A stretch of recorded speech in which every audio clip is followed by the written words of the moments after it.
हाँ, तो कल दोस्तों हमारी बात कहाँ पहुँची थी। रेल संबंधी सवाल चल रहे थे हमारे। और रेल संबंधी सवालों में हमने सवाल किया था लास्ट में कल 13, दो व्यक्ति वाला, जिसमें मैंने डायरेक्ट बताया था आपके लिए, भाई इसको 27 को 10 से गुणा कर दो, 270 बन जाएगा। 25 को 6 से कर दो, 150 बन जाएगा। 270 और 150 का डिफरेंस ले लो, 120 हो जाएगा। और 120 में समय के अंतर से भाग दे दो, तो ये आपके पास में डायरेक्ट 60 किलोमीटर प्रति घंटे चाल आ गई थी। और यदि ऑप्शन की तरफ हम नज़र डाल दें तो 60 के साथ में केवल एक ही ऐसा इसमें ऑप्शन है हमारे पास में जिसमें 60 एक ही में है, और उसके साथ जो हमारे पास में लंबाई मिलेगी वो आंसर हो जाएगा। तो लंबाई भी निकालने की आवश्यकता नहीं पड़ेगी। ऐसा कई बार होता है एग्जाम्पल के अंदर, और ऑप्शन में आपको एक चीज़ नहीं मिल गई, और अगर वो एक ही चीज़ एक ही जगह लिखा हुई है तो दूसरी चीज़ को निकालने की आवश्यकता नहीं पड़ती हमको। लेकिन मैंने कल पूरा बताया था आपको। आज बात करेंगे हम 14 सवाल पर। तो आइए 14वें सवाल पर। 14वां सवाल क्या कह रहा है हमारा इसमें। 14वां सवाल ये कह रहा है कि एक रेलगाड़ी नहीं, एक रेलवे स्टेशन पर खड़ा हुआ व्यक्ति ये अनुभव करता है कि एक गाड़ी आई और उसे 8 सेकंड में पार कर गई।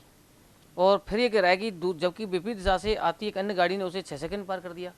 मतलब एक गाड़ी आपकी पूरब से पश्चिम आ रही है, तो एक गाड़ी पश्चिम से पूरब, व्यक्ति खड़ा हुआ है, वो अनुभव कर रहा है कि एक गाड़ी आई और उसे 8 सेकंड पार कर गई, दूसरी गाड़ी आई और उसे 6 सेकंड पार कर गई। तो अब ये कह रहा है कि दोनों गाड़ियों की लंबाइयाँ आपस में बराबर हैं। लंबाई आपस में बराबर कह दी, तो पूछ रहा है आपसे दोनों गाड़ियाँ एक दूसरे को पार करने में कितना समय लगाएंगी। अब पहली बात तो ये सोचना है कि पूछ क्या रहा है।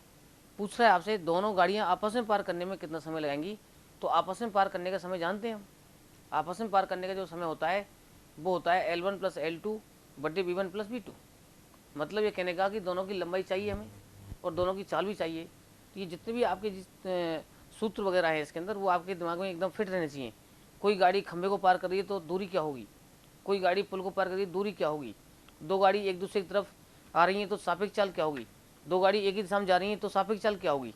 यहाँ पर दो गाड़ी आई, व्यक्ति अनुभव कर रहा है, व्यक्ति अनुभव करता है तो गाड़ी की स्वयं की लंबाई दूरी हो जाएगी। तो यहाँ पर आपको L1 चाहिए, L2 चाहिए, और आपको V1 चाहिए, V2 चाहिए। दोनों की लंबाई चाहिए, दोनों की चाल भी चाहिए। लेकिन इस सवाल के अंदर आपको लंबाई नहीं पता है। ये जरूर बोला है इसने दोनों गाड़ियों की लंबाई आपस में बराबर है। तो आप ऐसा कर सकते हो कि इसमें समय दे रखा है आपको 8 और 6, तो 8 और 6 से कटने वाली कोई भी लंबाई मान लो। तो मैं मान लेता हूँ, माना प्रत्येक गाड़ी की लंबाई 24 मीटर है, यानी 8 तथा 6 से विभाजित होने वाली कोई भी ले लो। इसका मतलब यह हुआ कि L1 24 हो गई, L2 भी 24 हो गई, और समय दे रखा है वो कितना सेकंड, एक 8 सेकंड दे रखा है, एक 6 सेकंड दे रखा है। अब ये व्यक्ति अनुभव कर रहा है। जब व्यक्ति अनुभव कर रहा है इस गाड़ी को, तो देखो गाड़ी की स्वयं की लंबाई क्या बन जाएगी, दूरी बन जाएगी। और ये आपके पास समय है। जब आपको दूरी पता है, समय पता है, तो चाल निकल जाएगी ना इसकी।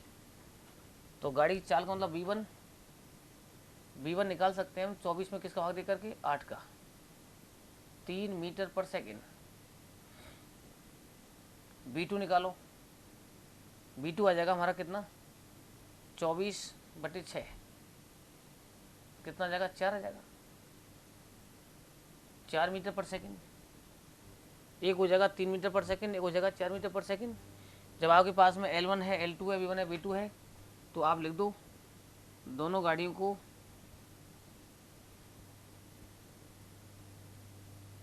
आपस में पार करने में लगा समय।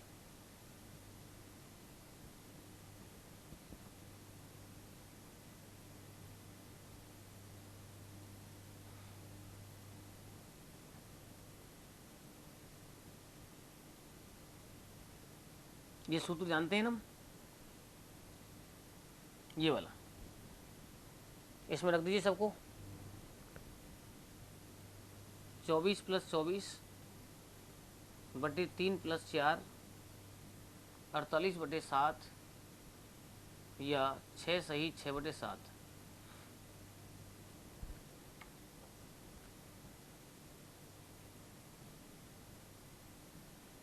ये कंसेप्ट था इसका। तो मतलब ये कहने का कि अगर प्रत्येक गाड़ी की लंबाई बराबर है तो आप लंबाई ऐसी मानो जो 8 से भी कटे और 6 से भी कटे, 48 मान लो, 24 मान लो, 72 मान लो, ठीक है ना। नहीं 8 से, हाँ 72 ही मान सकते हैं, लेकिन कम से कम मानो ना। तो L1 पता है, L2 पता है, V1 पता है, V2 पता है, तो दोनों गाड़ी आपस में पार करने का समय पता लग गया ना। एक तो ये तरीका हो गया इसका।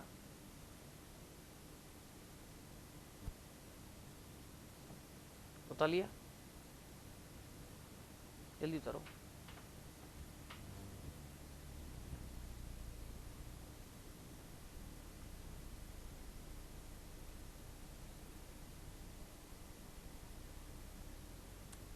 इसके बाद में एक शॉर्टकट और है इसका, वो आप डाल दीजिए शॉर्टकट।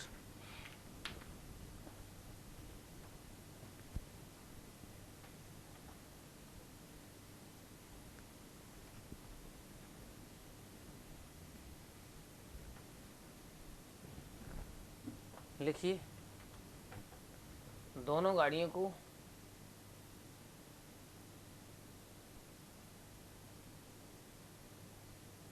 एक दूसरे के विपरीत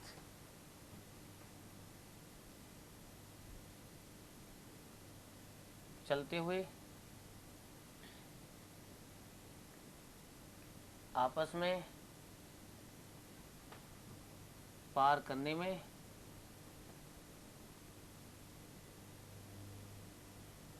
लगा समय बराबर 2T1T2 बटे T1 प्लस T2। मतलब कोई दूरी मानने की जरूरत नहीं है आपको, आप डायरेक्ट जो 8 और 6 दे रखे हैं उनको यूज करो, सीधा उत्तर। जैसे इसमें यूज करते हैं आप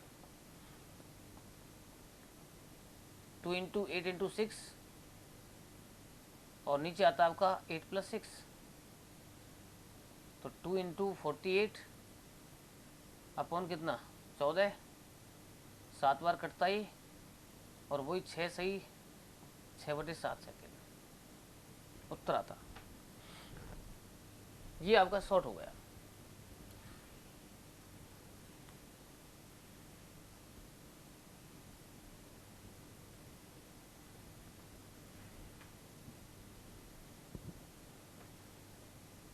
मतलब कोई दूरी की जरूरत नहीं है, आप डायरेक्ट सूत्र याद करो। ये कब की बात है, लेकिन जब दोनों गाड़ी एक दूसरे की अपोजिट डायरेक्शन में चलेंगी। लेकिन अगर दोनों गाड़ी एक ही दिशा में चलें तो भी कर सकते हैं हम। तो ये भी नोट डाल दो, यदि दोनों गाड़ियां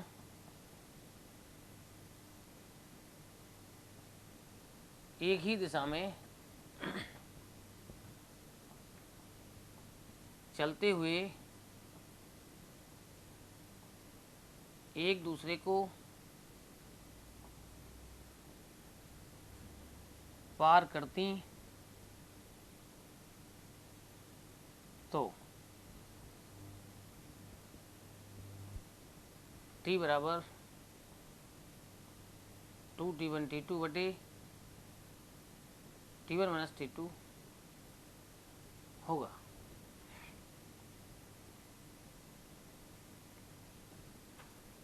मतलब सेम दिशा है तो आप घटा दो और अपोजिट डायरेक्शन तो आपको जोड़ दो। तो ये इसका शॉर्टकट हो गया, ध्यान रखेंगे इसका, तो हम डायरेक्ट कर सकते हैं, कोई दूरी मानने की आवश्यकता नहीं है आपको। ये था आपका सवाल नंबर कौन सा 14।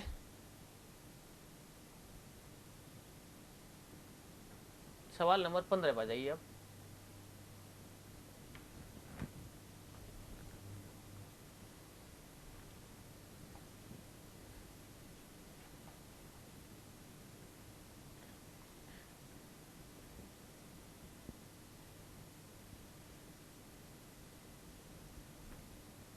पंद्रहवां सवाल 15वां सवाल कह रहा है कि दो गाड़ियों की चालों का अनुपात दे रखा है 7:5। फिर ये कह रहा है दोनों गाड़ियां एक दूसरे की विपरीत दिशा में जाते हुए किसी खंभे को पार करने में प्रत्येक 5 सेकंड लगाती है। मतलब दो गाड़ियां यहाँ पर प्रत्येक 5 सेकंड लगाती है, तो बताओ दोनों गाड़ियां एक दूसरे को पार करने में कितना समय लगाएंगी। फिर वही चीज़ आ गई, दोनों गाड़ियों को आपस में पार करवाना है, इसका मतलब वही L1 चाहिए, L2 चाहिए, V1 चाहिए, V2 चाहिए हमको। तो यहाँ पर आपको चालों का अनुपात तो पता ही है ना, चाल 7:5, 5 सेकंड खंबे को पार करने में प्रत्येक लगा रहा है। अब देखो इसको 7:5 को हम 7:5 भी ले लें तो भी कोई दिक्कत नहीं है ये चाल है आपकी। और इसी को यदि आप मीटर पर सेकंड मान लें या इसको 7x मान लो, इसको 5x मान लो, तो डायरेक्ट अनुपात को ख़त्म कर सकते हैं और मीटर प्रति सेकंड मान लो। ये तो आपकी हुई चाल। और समय आपको यहाँ कन्फर्म दे रखा है, ये भी 5 सेकंड है और ये भी 5 सेकंड है, दोनों सेकंड में है, ठीक है ना। जब दोनों सेकंड में है तो इसका मतलब ये हुआ कि ये जब चाल पता है आपको, समय पता है, जब चाल पता है समय पता है तो क्या निकाल सकते हैं हम, दूरी निकाल सकते हैं ना।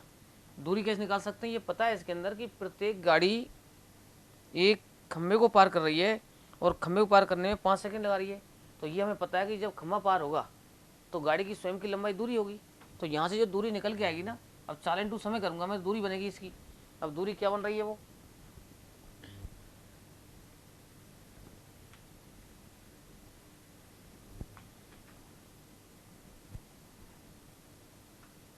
दूरी बन रही है यहाँ पर 7x इंटू 5, ये 5x इंटू 5, तो ये बन रही है 35x, ये बन रही है 25x, ये मीटर में आ गई। ये दूरी बन गई। दूरी का मतलब ये L1 है, ये L2 है। भाई खंबा जब पार होता है, व्यक्ति जब पार होता है तो जो दूरी होती है वो गाड़ी की लंबाई होती है। इसका मतलब है कि आपको L1 पता लग गया और L2 पता लग गया तो आप सीधा निकाल सकते हो ये लंबाइयाँ हैं दोनों की।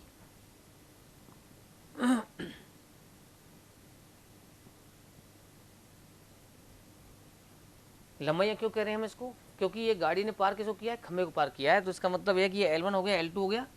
तो आप लिख दो आगे, दोनों गाड़ियों को आपस में पार करने में लगा समय t बराबर L1 प्लस L2 बटे V1 प्लस V2।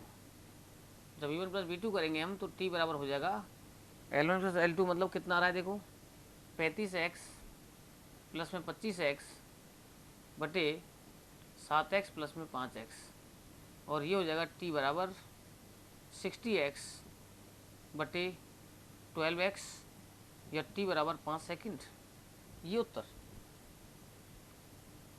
तो सारांश ये निकला कि आपको चालों का अनुपात पता था, यानी चाल पते हैं, आपको समय पता है, और चाल पते हैं समय पता है तो आपने दूरी निकाल ली इसकी।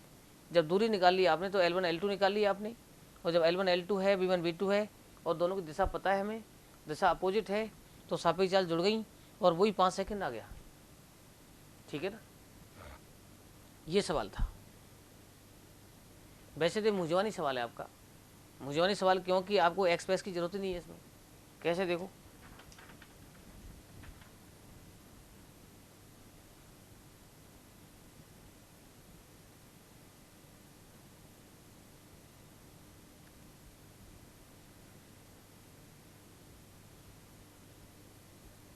ये सवाल था आपका।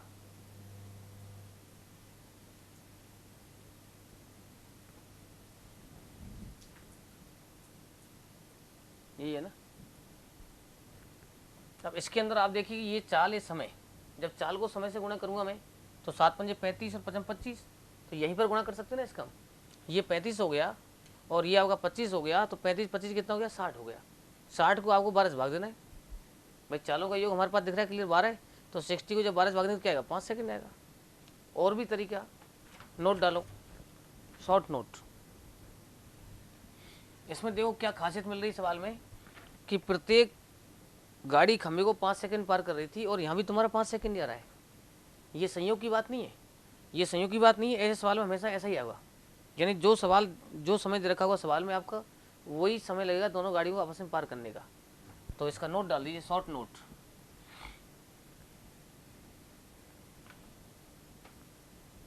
लिखो, दो गाड़ियां एक दूसरे की विपरीत दिशा में चलते हुए किसी व्यक्ति, खंबे सिग्नल, पेड़ आदि को पार करने में प्रत्येक गाड़ी जितना समय लगाएगी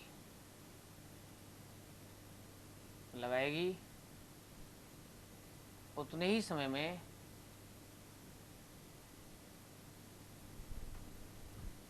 दोनों गाड़ियां भी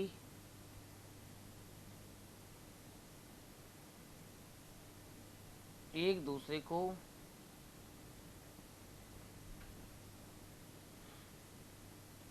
आपस में पार कर जाएंगी,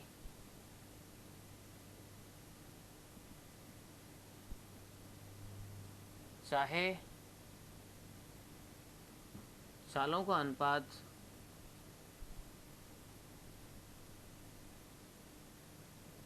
कुछ भी हो। मतलब चालों की कोई बाउंडेशन नहीं है, चाहे चालों का अनुपात कुछ भी हो। तो इसका मतलब डायरेक्ट ही कर लेते इसको तुम। जब 5 सेकंड दे रखा है सवाल में आपको, तो 5 सेकंड ही आंसर था इसका।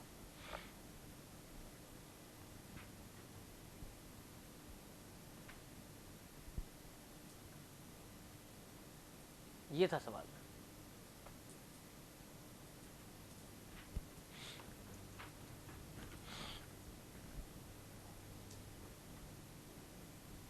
इसके बाद में आगे बढ़ते हैं। अगला सवाल क्या कहता है?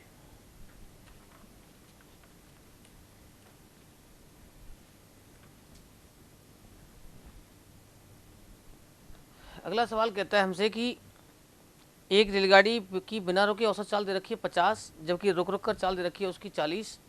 तो बताओ गाड़ी कितने मिनट प्रति घंटे रुकती है।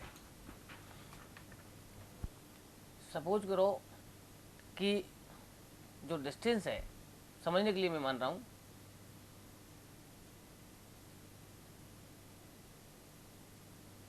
दो 200 किलोमीटर दूर जाना है। 200 किलोमीटर क्यों मान रहा हूँ कि 40 और 50 से दोनों कट रहे हैं ना, दोनों से 200 किलोमीटर कटता है। तो मैंने मान लिया कि माना गाड़ी को 200 किलोमीटर दूर जाना है। सवाल ये कह रहा है कि जब बिना रोके जाती है गाड़ी, जब बिना रोके जाती है तो ये 50 की स्पीड से जाती है। तो 50 की स्पीड जब जाएगी तो 200 में किसका भाग देंगे हम? 50 का भाग देंगे। तो 4 घंटे में पहुंचेगी बिना रोके।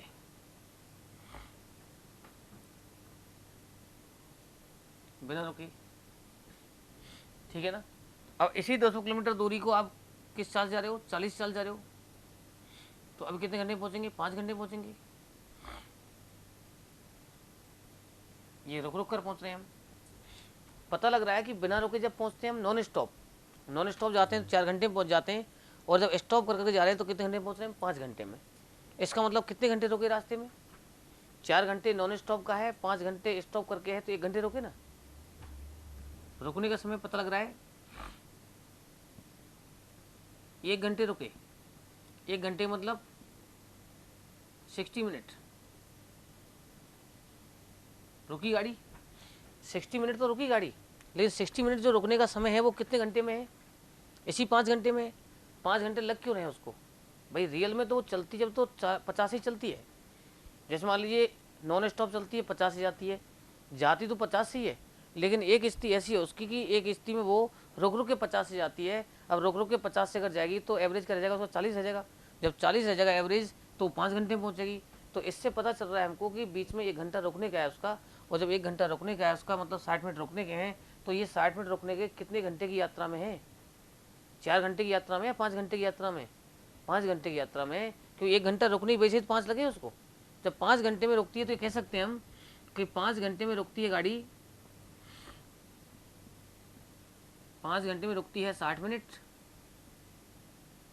इसलिए 1 घंटे में रुकेगी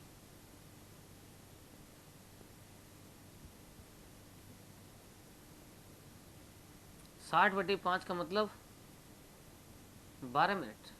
यही पूछ रहा है सवाल यही पूछ रहा है गाड़ी 1 घंटे में कितने मिनट रुकती है।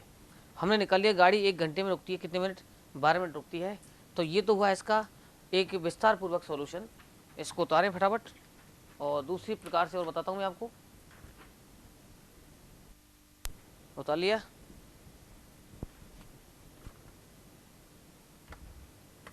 अब इसका शॉर्टकट लिखिए। शॉर्ट में इसको कैसे करते हैं हम, लिखिए शॉर्टकट।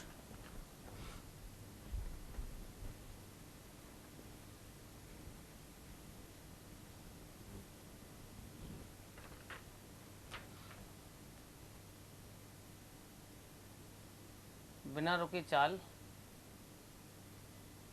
माइनस रुक रुक कर चाल बटे बिना रुके चाल इंटू 60। ये सीधा उत्तर आएगा मिनट प्रति घंटे में आपका। बस इसमें ध्यान ही रखना है कि दोनों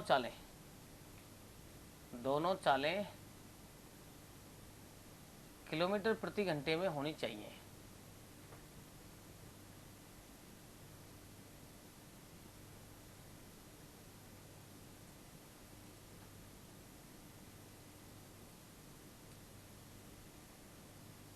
किलोमीटर प्रति घंटे में होंगी तभी इस सूत्र को लगाएंगे हम, और किलोमीटर प्रति घंटे में ही आती है, ठीक है ना। ये फाउंडेशन है इसकी, क्योंकि यहाँ 60 से भी इंटू कर रखा है मैंने आपको, तो ये इसलिए कर रखा है कि दोनों चालें आपकी किलोमीटर प्रति घंटे में आती हैं, लेकिन सीधा उससे उत्तर आएगा आपका मिनट प्रति घंटे। मतलब है कि 1 घंटे में रुकने का समय आने वाला है सीधा इससे। यदि आप इसमें यहाँ 50 रखते हो, क्योंकि बिना रुके चाल 50 ही है, और यहाँ पर आप 40 रखते हो बटे 50 इंटू 60, तो 10 बटे 50 इंटू 60, और ये आ जाएगा 12 मिनट प्रति घंटे। हमको ऐसे ही सीखना है, इसको ऐसे ही करना चाहिए हमको इसको, ठीक है ना। इससे टाइम हमारा सेव होगा। ये था आपका सवाल नंबर कौन सा, 16वां।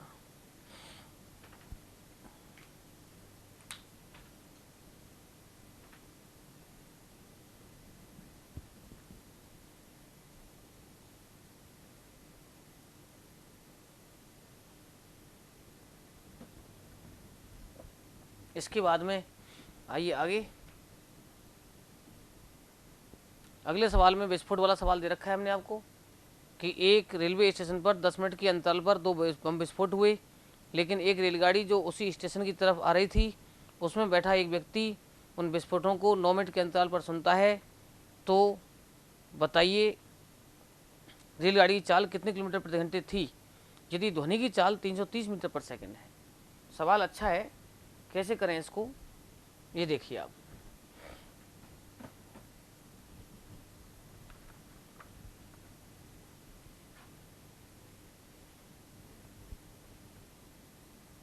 इसको थोड़ा सा समझ लेते हैं। वैसे तो एक लाइन में सेट कर दूंगा इसको मैं, लेकिन समझने की दृष्टि से मैं एक एग्जाम्पल देता हूँ आपको। जैसे मान लो यहाँ पर कोई स्टेशन है जहाँ पर विस्फोट हुए हैं, और एक निश्चित डिस्टेंस पर यहाँ पर हम पढ़ाई कर रहे हैं यहाँ पर, और यहाँ पर एक घटना स्थल है। मैं मान लेता हूँ माना पहला विस्फोट 8 बजे हुआ और दूसरा हुआ 8:10 पर। हो गया 10 मिनट का अंतराल। यदि पहला विस्फोट 8 बजे हुआ, दूसरा 8:10 पर हुआ, तो मैं सपोज कीजिए कि यहाँ से हम इस निश्चित दूरी पर यहाँ पढ़ाई कर रहे हैं, तो जो यहाँ विस्फोट 8 बजे हुआ था, मैं मान लेता हूँ कि माना हमने यहाँ पर उस विस्फोट को 9 बजे सुना। मान लिया समझने की वजह से कि जो पहला विस्फोट यहाँ 8 बजे हुआ था उसको यहाँ पर तुम 9 बजे सुन रहे हो एक निश्चित डिस्टेंस पर। जैसे यहाँ पर हम पढ़ाई कर रहे हैं और यहाँ से एक निश्चित दूरी पर विस्फोट होता है, तो वहाँ जो 8 बजे विस्फोट हुआ है उसको सपोज करो यहाँ 9 बजे सुना हमने, यानी विस्फोट वहाँ से यहाँ तक कितने घंटे में आया, 1 घंटे में आया। इसी तरीके से जो विस्फोट वहाँ 8:10 पर होगा, जो विस्फोट वहाँ 8:10 पर होगा, उसी विस्फोट को आप बताओ यहाँ कितने बजे सुनोगे। अगर पहले विस्फोट को आने में यहाँ से यहाँ तक 1 घंटा लग गया, तो दूसरे विस्फोट को आने में भी 1 घंटा लगेगा। 1 घंटा क्यों लगेगा, क्योंकि डिस्टेंस तो वही है ना। इसका मतलब यदि आप स्थिर रहते हो, यदि आप वहाँ से नहीं हिलते हो, यदि आप बिल्कुल स्थिर रहते हो, तो अंतराल वही रहेगा। यानी 9 बजे अगर पहला विस्फोट सुना है तो आप 9:10 सुनेंगे। यहाँ पर अंतराल अगर आपके पास में 10 मिनट का है तो यहाँ भी अंतराल कितना रहेगा, 10 मिनट का रहेगा। ऐसा ही हो रहा था कि इधर से एक गाड़ी आ रही थी, इधर से। इस गाड़ी की चाल नहीं पता है हमें, गाड़ी की चाल मान लेता हूँ मैं, माना गाड़ी की चाल x किलोमीटर प्रति घंटा है, ये मान लिया मैंने। तो इधर से एक गाड़ी आ रही थी, इस गाड़ी में बैठा हुआ व्यक्ति महसूस कर रहा है। अब सपोज करो गाड़ी यहाँ पर आई और गाड़ी में बैठा हुआ व्यक्ति ये महसूस किया कि उसने विस्फोट सुना, और यहाँ पर जब गाड़ी आई तब विस्फोट सुना उसने। इसका मतलब उसने विस्फोट 9 बजे सुना। जब यहाँ गाड़ी आई थी तो 9 बज रहे थे। अब मैं कहता हूँ गाड़ी यहाँ पर आकर के उसने रोक दी, उसने सोचा खतरा है आगे, तो यदि उसने गाड़ी यहाँ रोक दी तो पहला विस्फोट यदि उसने 9 बजे सुना है तो दूसरा विस्फोट वही 9-10 बजे सुनेगा। भाई गाड़ी तो रोक दी ना उसने, लेकिन गाड़ी रुकी नहीं है सवाल के अंदर, गाड़ी रुकी नहीं है, गाड़ी रुकी नहीं है तो गाड़ी इधर चलेगी। अब आप खुद सोचो कि जब गाड़ी इधर चलेगी, एक तो गाड़ी यहाँ पर स्टॉप हो जाती, तो पहला विस्फोट यदि उसने 9 बजे सुना तो दूसरा विस्फोट 9-10 बजे सुनता, लेकिन गाड़ी अगर यहाँ नहीं रुकेगी तो गाड़ी जैसे मान लो यहाँ तक आ गई, सपोज करो गाड़ी हमारी यहाँ तक आ गई, फिर उसने दूसरा विस्फोट सुना, तो ये बताइए दूसरे विस्फोट में कुछ अंतर पड़ेगा नहीं पड़ेगा? बिल्कुल पड़ेगा, क्योंकि इतनी डिस्टेंस कवर कर ली ना इसने। यदि ये डिस्टेंस कवर नहीं करता तो ये 9-10 बजे सुनता, यदि यहाँ से यहाँ तक की डिस्टेंस कवर कर लाया है तो समय में फर्क पड़ जाएगा, समय कम हो जाएगा। यानी जिस विस्फोट को यहाँ 10 मिनट के अंतर पर सुनता, सवाल ये कहता है कि उसी विस्फोट को उसने 9 मिनट के अंतर पर सुना। सवाल ने कहा है कि गाड़ी में बैठा व्यक्ति उन विस्फोटों को 9 मिनट के अंतर पर सुनता है। इसका मतलब ये हुआ कि यदि पहले यहाँ 9 बजे विस्फोट सुना था उसने, तो गाड़ी यहाँ से तक 9 मिनट चल गई हमारी, 9 मिनट चलने के बाद 9:09 पर और उसने दूसरा विस्फोट सुना। मतलब ये निकला गाड़ी यहीं रहती तो विस्फोट 9-10 पर सुना जाता, गाड़ी यहाँ से यहाँ तक आ गई तो विस्फोट 9:09 पर सुना जा रहा है। वो तो एग्जाम्पल ले रहे हैं, अंतराल आपका 9 और 10 का ही है, 10 मिनट के अंतर पर विस्फोट हुए और 9 मिनट पर सुने। इसका मतलब गाड़ी यहाँ से यहाँ तक 9 मिनट चली है। तो पूरा सारांश निकल के आ रहा है कि गाड़ी अगर 9 मिनट चली है तो गाड़ी ने जितनी दूरी यहाँ से यहाँ तक की दूरी 9 मिनट में तय की है, जिस दूरी गाड़ी यहाँ से तक 9 मिनट में तय कर रही है उसी दूरी को यहाँ से यहाँ तक आवाज़ या ध्वनि 1 मिनट में तय कर रही है। क्यों तय कर रही है? क्योंकि यदि ये यहाँ रहता है 9-10 पर सुनता है, यदि ये यहाँ आ गया 9-9 पर सुन रहा है, तो कितने मिनट का फर्क पड़ रहा है इसमें? 1 मिनट का।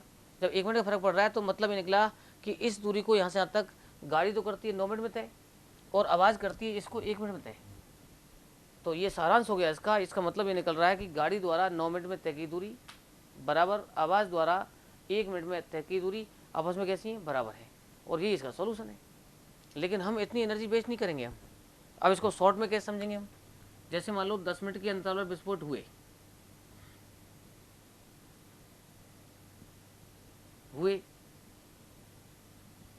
और 9 मिनट के अंतराल पर सुने,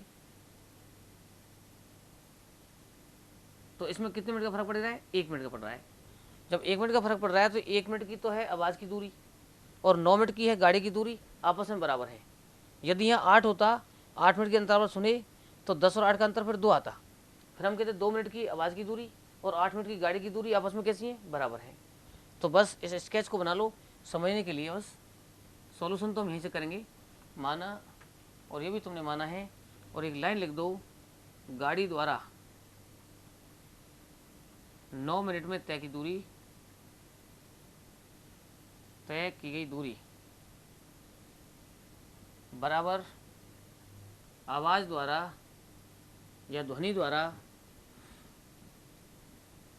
1 मिनट में तय की गई दूरी। ये उतार ले, स्केच बनाओ समझने की वजह से।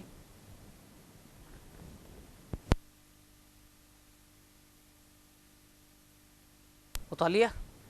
देखिए इसके अंदर और समझ बता देता हूँ मैं आपको।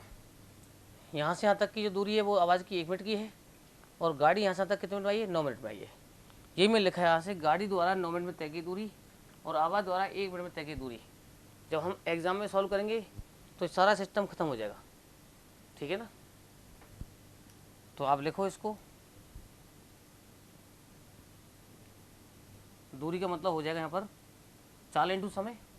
चाल कितनी मानी हमने? x इंटू, अब देखो ये आपकी किलोमीटर प्रति घंटे मानी चाल हमने। अब 9 मिनट है तो 9 मिनट को आप क्या कर दो?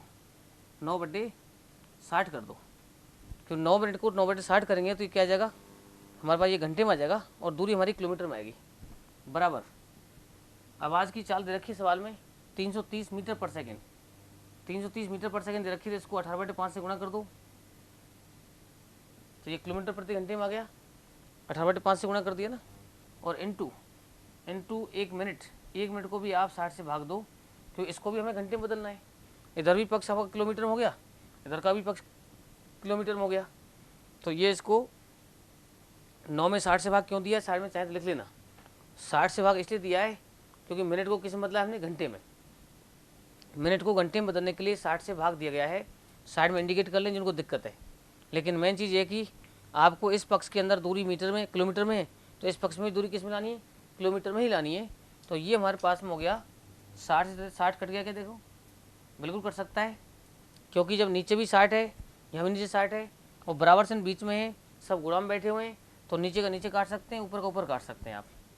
और आप देखो 9 से भी काट सकते हो 18 को 2 बार, और 5 से काट सकते हो इसको 66 बार, और उत्तर आ गया 132 किलोमीटर प्रति घंटा, ये उत्तर।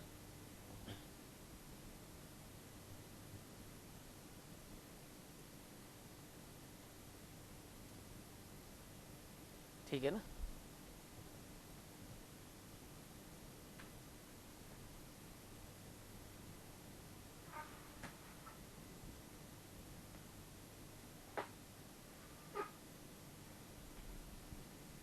इसके बाद में आइए आगे।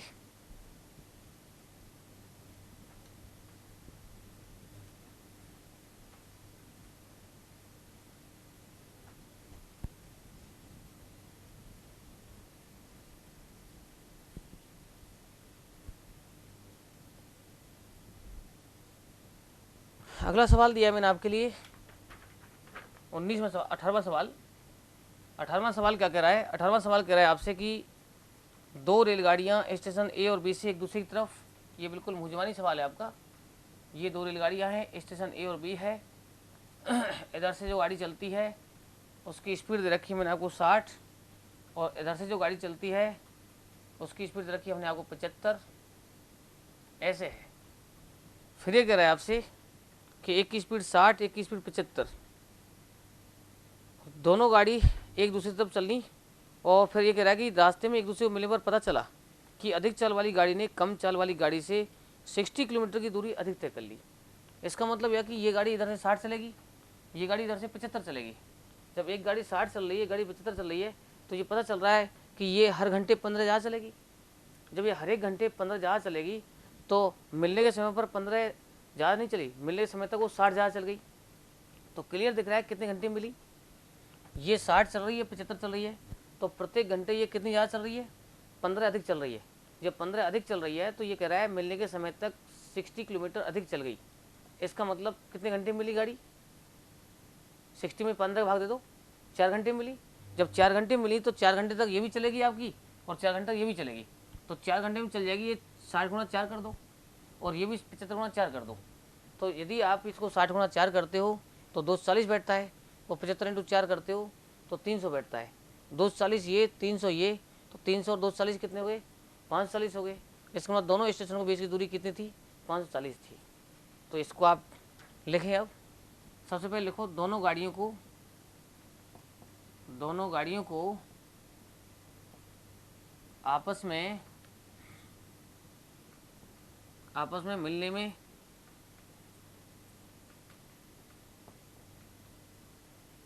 मिलने में लगा समय बराबर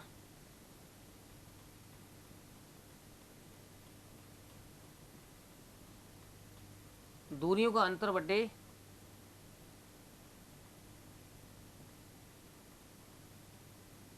चालों का अंतर। दूरी का अंतर 60 है, चालों का अंतर 15 है, 4 घंटे। भाई चालों का अंतर क्या है इसमें, 15, और दूरी का अंतर दे रखा है 60 किलोमीटर अधिक चल गई। अधिक का मतलब अंतर, इसका मतलब ये पता लग गया कि दोनों गाड़ी 4 घंटे मिल रही हैं। अब लिख दो दोनों स्टेशनों के बीच की दूरी,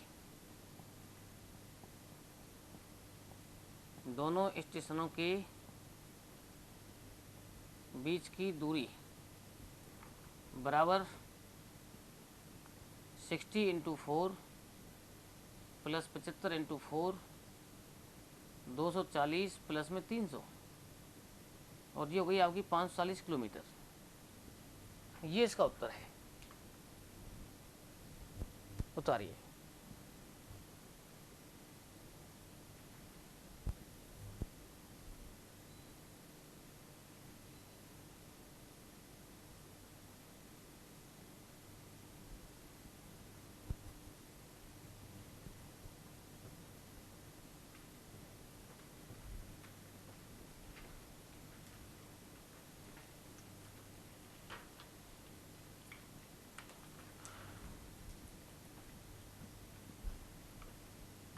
इसके बाद में हम अगले सवाल की बात करते हैं।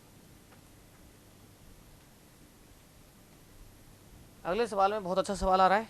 ये कह रहा है कि एक चोर रात को 12 बजे चोरी करके 50 साल से भाग जाता है। जब चोर 12 बजे चोरी कर रहा है, 50 साल से भाग गया, फिर कह रहा है 1.5 घंटे बाद घटनास्थल पर पुलिस पहुंचती है। अब 1.5 घंटे बाद में घटनास्थल पुलिस पहुंची और आधे घंटे मौके मारने में लगा दिए। जब आधा घंटा और लगा दिया, 1.5 घंटे बाद पहुंची, तो चोर को 2 घंटे मार्जिन मिल रहा है ना। चोर ने कितने बजे चोरी की थी? 12 बजे, और 50 साल से भाग गया। 50 साल से भाग गया और 2 घंटे तक उसको कोई टेंशन नहीं है। 2 घंटे तक तो पुलिस ने पीछा चालू किया ही नहीं है। 1.5 घंटे बाद तो घटना से पुलिस पहुंची है, आधे घंटे और लगा दिए उसने। आराम से 2 घंटे का टाइम दिया जा रहा है चोर को भागने का, और ये 2 घंटे के अंदर चोर भाग जाएगा 50 साल से 100 किलोमीटर दूर। जब गैप हो जाएगा पुलिस पुलिस में और चोर में 100 का, तब तो पुलिस सोचेगी चालू करना। और पुलिस किस चाल से सोच रही है? ये कह रहा है आधे घंटे मौका मुआयना करने के बाद 60 किलोमीटर प्रति घंटे की चाल से पुलिस ने चोर का पीछा शुरू किया। 50 की चाल से तो पुलिस चोरी भाग रहा था, जब पुलिस भाग रही है पीछे 60 किलोमीटर। अब चोर आगे चलेगा 50, चोर रोका नहीं वहाँ पर, चोर आगे भाग ही जा रहा है और पुलिस पीछे भाग रही है। तो जब उन दोनों के बीच में 100 का गैप था, तब पुलिस ने चालू किया चलना। तो हर घंटे चोर भागेगा 50, पुलिस भागेगी कितनी? 60। जब हर घंटे 10 किलोमीटर का गैप कवर होगा, और गैप हो चुका है 100 का, जब प्रत्येक घंटे में 10 किलोमीटर का गैप कवर होगा, तो पूरा गैप कितने घंटे में कवर होगा? पूरे गैप को कवर करने में लगेंगे 10 घंटे। हर घंटे हो रहा है 10 किलोमीटर गैप, तो 10 घंटे के अंदर वो चोर पकड़ लिया जाएगा। और 10 घंटे भी कितने बजे बाद? 2 बजे बाद, क्यों 12 बजे चोरी की थी और 2 बजे चालू किया पुलिस ने पीछा करना, इसलिए 2 घंटे बाद में 2 बज जाएंगे ना। या इसका स्केच बनाओ, एक स्केच बना सकते हैं इसका हम। देखो, जैसे मान लो ये आपकी घटना स्थल है, ये घटना स्थल यहाँ पर चोर ने 12 बजे चोरी की थी, लेकिन 50 की चाल से 2 घंटे बाद में 100 किलोमीटर दूर पहुँच गया।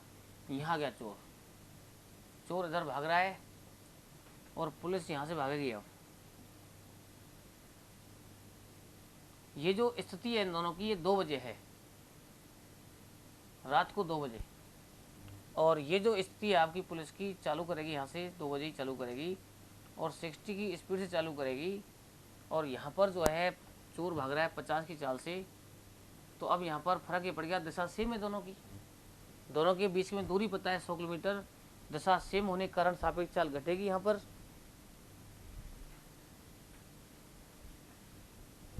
तो ये स्केच बना लो आप और लिख दो 2 बजे बाद, 2 बजे बाद पुलिस द्वारा चोर को पकड़ने में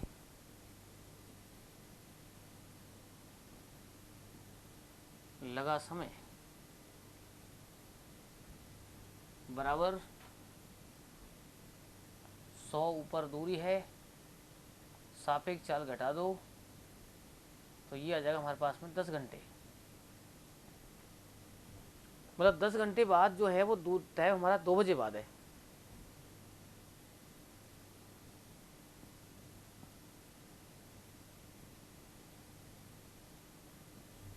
तो लिख दो पकड़ने का समय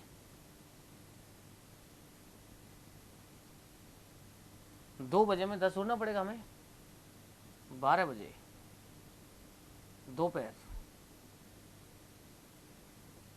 दोपहर के 12 बजे उन दोनों की मुलाकात होगी।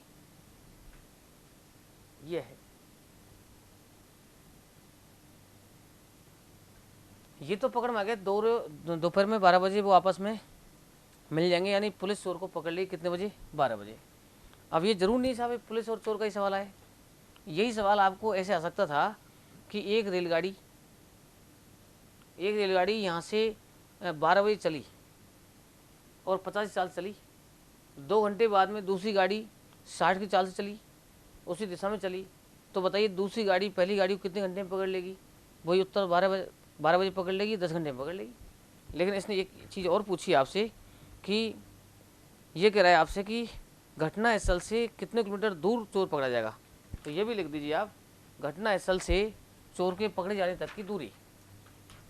घटना स्थल से ऊपर लिख रहा हूँ मैं, आप नीचे लिख दो, घटना स्थल से चोर के चोर के पकड़े जाने तक की दूरी, जाने तक की दूरी बराबर 60 इंटू 19। अब देखो 60 इंटू भी कर सकते हैं हम और 50 इंटू भी कर सकते हैं। पुलिस ही तो पकड़ रही चोर को, पुलिस भी हमारी घटनास्थल से जा रही है और चोर भी घटनास्थल से चोरी कर गया था। यदि हम पुलिस की चाल से गुणा करेंगे तो पुलिस ने चोर को पकड़ लिया 10 घंटे में, तो पुलिस 10 घंटे तो भागी, 10 घंटे भागी और किस चाल से भागी, वो 60 की चाल से भागी। तो 60 को 10 से गुणा कर दो, सीधा 10 से गुणा करने पर 600 किलोमीटर आ गया, इस तरीके से। और यदि आप जो नहीं चाहते तो चोर की चाल से गुणा करना चाहते हैं तो चोर की चाल से गुणा करने के लिए आपको 12 घंटे से गुणा करना पड़ेगा। 10 घंटे तो आगे भागा है और 2 घंटे शुरुआत में भाग लिया था, तो 50 की चाल से 2 घंटे 12 घंटे गुणा करेंगे तो भी 600 ही आएगा। या फिर आप 100 यहाँ से यहाँ तक देख लो, 100 यहाँ से यहाँ तक हो गया और 50 इंटू आप 10 कर लो, 500 ये और 100 ये। लेकिन सबसे बढ़िया तरीका है, हमेशा जब दूरी निकालनी हो आपको तो जो बाद में चल रहा है, चाहे वो रेलगाड़ी हो चाहे वो सिपाही हो, उसकी चाल को उतने ही समय से गुणा कर दो जितनी देर में उसको पकड़ा गया है। डायरेक्ट आपके पास में घटनास्थल से और पकड़े जाने तक की दूरी मिल जाएगी। ये आपका सवाल था, कौन सा, 19वां। अब आइए आगे।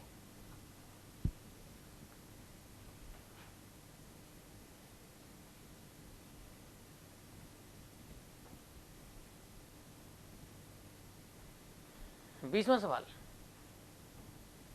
20वां सवाल क्या कह रहा है इसमें, 20वां सवाल कह रहा है आपसे कि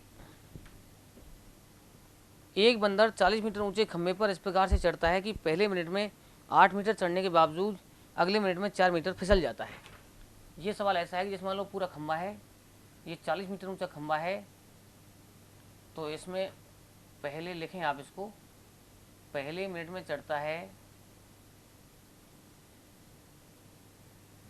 8 मीटर, फिर लिखो अगले मिनट में फिसलता है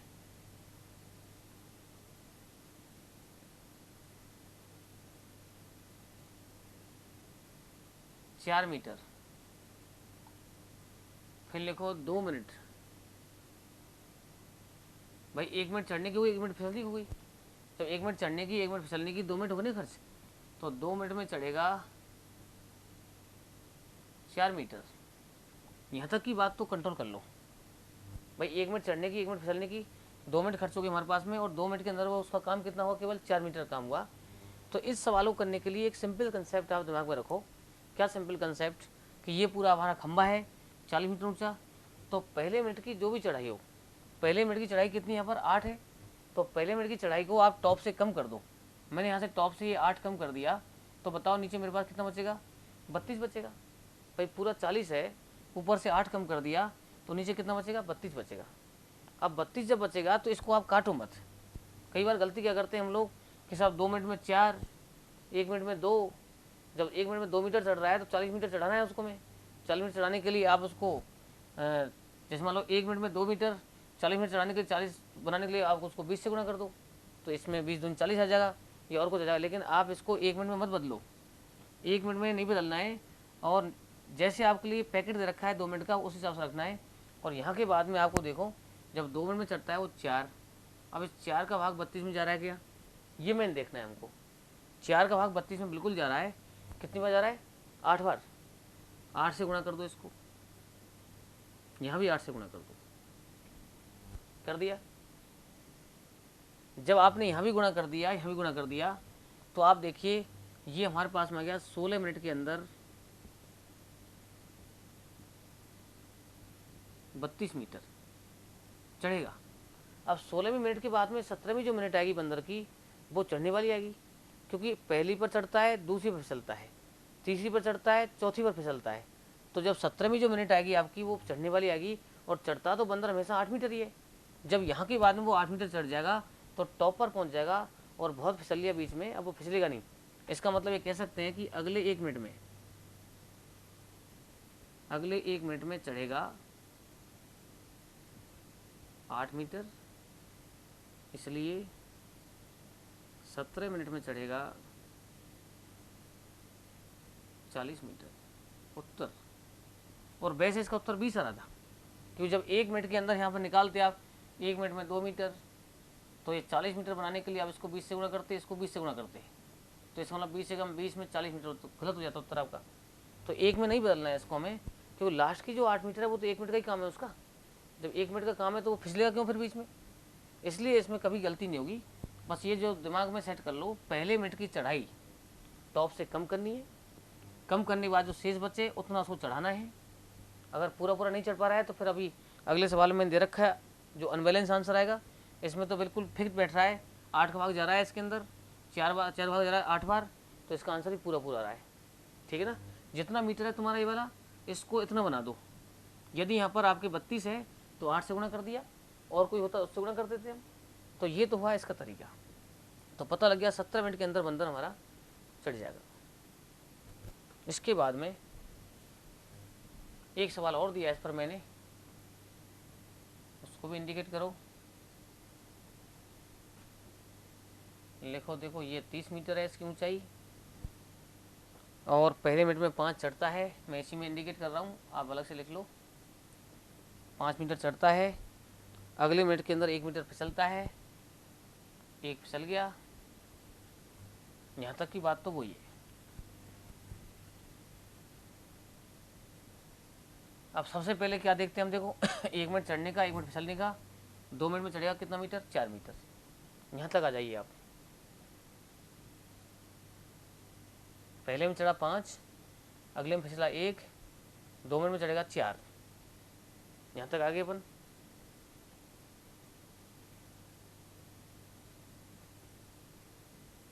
अब आपको देखना है पहले मिनट की चढ़ाई यहाँ पर कितनी है, 5 मीटर है। जब पहले मिनट की चढ़ाई 5 मीटर है तो मैंने बताया था आपको ऊपर से 5 कम कर दो। जब ऊपर से 5 कम करेंगे तो नीचे 25 बचेगा। नीचे कितना बचेगा, 25। तो 25 ये 5 है 30 हो गया ना पूरा। लेकिन दिक्कत ही आ रही है हमारे सामने अब कि इस 4 का भाग 25 में नहीं जा रहा है। जब 4 का भाग 25 में नहीं जा रहा है तो इसका मतलब हमारा बंदर यहाँ पर स्टॉप नहीं कर रहा है। बंदर या तो लिफ्ट में जा रहा है या उस समय आ रहा है। 4 की टेबल पर चेंजमेंट हो रहा है उसका, 4 पर फिर 8 पर। इसका मतलब है कि आप ऐसा करो, इस सवाल को करने के लिए जब भाग नहीं जाता है तो क्या करना है हमको, इससे जस्ट बड़ी, मतलब जस्ट इसके ऊपर 4 से कटने वाली, यहाँ जो संख्या उससे कटने वाली कोई भी आपकी ऊंचाई देखनी है तो बताइए 25 में भाग नहीं जाएगा तो 25 से जस्ट ऊपर 4 से कौन कटेगा, 4 से 28 कटेगा। 28 कटेगा कितनी बार, 7 बार। तो इसको 28 तक ले जाओ और लास्ट में बचेगा हमारे पास में 2 मीटर। अब इसको कोई दिक्कत नहीं है, 28 हो गया और 2 ये बच गया, 30 हो गया ना पूरा। तो अब इसको 28 तक ले जाएंगे हम, 25 तक नहीं ले जाएंगे। तो इसको 28 बनाने के लिए 7 से गुणा करो, इसको भी 7 से करो, तो ये हो जाएगा 14 मिनट के अंदर